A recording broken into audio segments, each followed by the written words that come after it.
জনপ্রিয় অভিনেতা রাহুল ব্যানার্জি মৃত্যুর আগে শেষ কথা একটাই বলেছিলেন তার স্ত্রী প্রিয়াঙ্কাকে। এমনকি মন্তব্য করেছেন, ভালো থেকো প্রিয়াঙ্কা। কেন হঠাৎ করেই এমন মন্তব্য করেছিলেন এই অভিনেতা? কেনই বা মৃত্যুর শেষ সময় এসে লাইভে এসে অঝরে কেঁদেছিলেন? কেনই বা নিজের স্ত্রীকে এমন বিস্ফোরক তথ্য দিয়ে আজ চিরবিদায় নিয়েছেন এই অভিনেতা?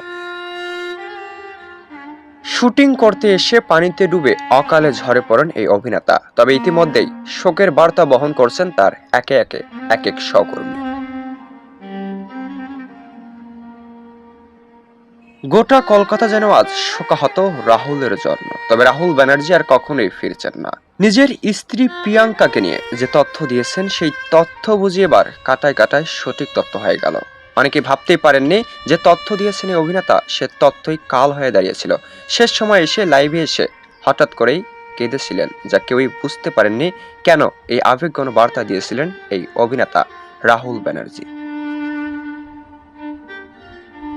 চলুন একে একে জেনে নেওয়া যাক শুটিং স্পটে কি ঘটেছিল রাহুল ব্যানার্জির সঙ্গে। এমনকি শেষ সময় এসে লাইভে এসে স্ত্রীর বিরুদ্ধে কি মন্তব্য প্রকাশ করেছিলেন, কেন এমন মন্তব্য করেছিলেন প্রিয়াঙ্কা তুমি ভালো থেকো, যে মন্তব্য বর্তমান সময় কাঁপাচ্ছে পুরো কলকাতাকে। একজন অভিনেতার অকালে ঝরে পড়াতে ভক্তদের মনে বর্তমান সময় চলছে নানান তর্ক বিতর্ক ও নানান প্রশ্ন।